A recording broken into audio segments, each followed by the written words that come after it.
mga loves and welcome back to my YouTube channel. And for today's video nga po, panibagong platform na naman ito na re-repasuhin natin na kalalabas lang din dyan sa Google Play Store na kung saan nga daw po nagpapahiram po ito ng pera for up to 25,000 pesos at meron po itong repayment periods for up to 130 days with 2 installment terms. Kaya naman ura-urada, huwag mo na muna itong install dahil dito nga po sa loob ng video na ito, meron tayong pangmalakasang revelasyon about sa bagong platform na ito sa kung paano yung sistema at yung kalakaran ng pagpapahiram nila dito ng pera at kung sino or anong platform ang ginagamit niya para ipurso yung pagpapahiram nila dito ng pera. So bago tayo mag-proceed, kung bago pa lang po dito sa aking YouTube channel, please consider to subscribe na muna and click mo na rin po ang notification bell dyan para naman lagi kang updated sa mga incoming videos na ina-upload ko dito.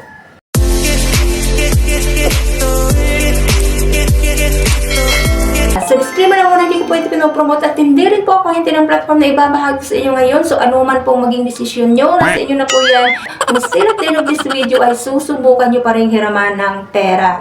Kung ginagawin ko nga po na platform na ito na andyan sa Google Play Store ay si 1 million peso. As in 1 million peso talaga yung pangalan ng platform nila. So under po siya ni Your Solutions Lending Corporation. And nung tingnan ko nga po siya sa list of registered under SEC, so hindi ko po siya doon nakita. So hindi nga naman natin alam kung sadya nga bang registered na ba ito under SEC or baka naman isa lang din ito sa mga platform na gumagala lang din dyan sa Google Play Store para lang mangulikta ng mga borrower na manghiram sa kanilang platform. So maging observant po tayo at maging mapanuri po bago po tayo mag-attempt ng pag-apply sa mga bagong labas na platform na ito dyan sa Google Play Store dahil sa tingin ko nga naman ay gumagamit nga na lang po talaga sila ng mga pangmalakasang pangalan para lang makarami sila ng mga borrower nila. So and dito nga rin po ay nag-declare din po sila na under sila ng SEC with registration number at meron ding certificate of authority. So hindi natin alam kung totoo na ba ay yun or baka gawa-gawa lang din nila. Number 1 nga dito na i-reveal natin dahil nung mag-apply nga ako dito ay unang-una hindi po sila pumayag na screenshot yung mga informations na hinihingi nila. At pangalawa nga ditong ginawa ko ay nag-screen recording ako dito upon filling up ng application nila. And then, nung i-retrieve ko na or i-open ko na yung ginawa kong screen recording, wala pong laman. So, blanco yung ginawa kong screen recording sa kanila pong mga informations na hinihingi. Para makapag-start, kailangan natin itong install sa atin pong mga cellphone. And nung mag-register nga po ako dito at magpapadala sila at nagpadala sila ng OTP, ang lumabas nga or nag-send sa akin ng OTP dito ay si Credit Cash. So, napag-isip ko na kaagad. So, obviously, ito po si 1 million peso tsaka si Credit Cash na color orange din ang kanilang logo na alam kong familiar na rin po ito sa inyo ay iisa lang din yung company na ginagamit or pinapatakbo nila. And dito naman po ay pinahiram nga naman ako nila o inapprove nila ako dito for 2,000 pesos. So, loan details nga nila dito ay amount to receive ko nga daw po ay 1,000 pesos lamang. So, in-approve nila ako dito ng 2,000 pesos but then ang marireceive ko nga lang daw po ay 1,000 pesos. So, payable only for 7 days.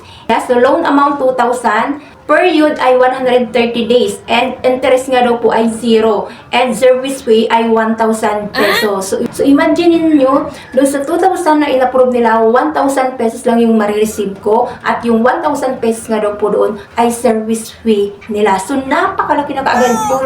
Kalahati ng na-loan mo ay napunta lang din sa service fee at within 7 days lang din ay kailangan mo nang ibalik yung nahiram mo na pera dito. Nagbigay din naman sila ng repayment schedule for up to 2 installment. So, unang re-installment ko nga daw po dito is on January 29, 2025. So, kailangan ko nga daw pong ibalik yung 1,990 within 7 days lang po mga labs. And second installment ko nga daw po is on June 2, 2025 which is na 10 pesos na lamang. So grabe, so magigigil ka lamang dito kay 1 million peso. Bakit pa nagpahiram pa sila ng ganitong amount tapos kalahati lang din.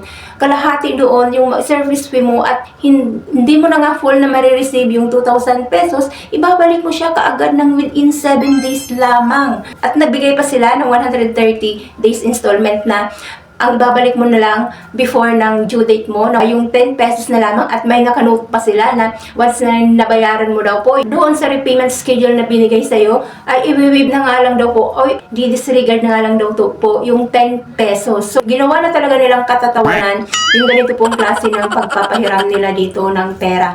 At last nga na revelation natin dito mga loves, nung tinignan ko na nga po yung, binuksan ko yung history dito, doon nga, lumabas nga po doon yung 4 na beses na nag-attempt ako na manghiram ng pera dito kay Credit Cash. So, imagine niyo, nag-apply ako dito kay 1 million peso, and then nung chinek ko yung history ko dito sa kanilang application, doon nakita ko yung 4 na beses na nag-attempt ako dito ng panghihiram kay Credit Cash na reject or failed yung nakalagay nila. So obviously, so 100%, ito po si ay 1 million peso tsaka si Credit Cash ay iisa lang din ang kumpanya na ginagamit nila. So ayun mga loves, so pag-aralan nyo or isipin nyo kung sadya pa rin ba na manghiram kayo dito ng pera kay 1 million peso. So wag kayo kaagad na magpapadala dito sa pangalan pa lang nila na 1 million peso, dahil sabi nga dito ng mga nag-feedback dito, so scammer nga daw po ito si 1 million peso. Nagbago pa sila ng pangalan, but still, ganun pa rin po yung sistema ng kalakaran ng pagpapahiram nila ng pera. So not good, not recommended, at hindi talaga siya magandang. Bukod sa loan shark na pinapakagat lang din po nila, gumagamit sila ng ibang pangalan para lang po ulit manglinlang ng mga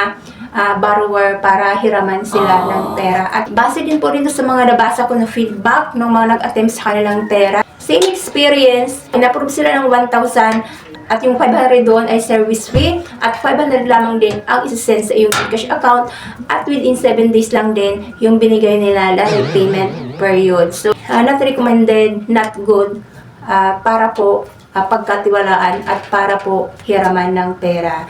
So, ayun nga po mga loves ko. Sana naman nakatulong sa inyo ang video na ito. So, aralin nyo, isipin nyo na muna bago kayo dito manghiram ng pera, para naman at the end of the day, wala kayong pagsisisihan, hindi kayo ma-stress, at hindi kayo mamroblema pagdating sa ganitong utangan. So, bye-bye for now mga loves. So, thank you so much po. God bless.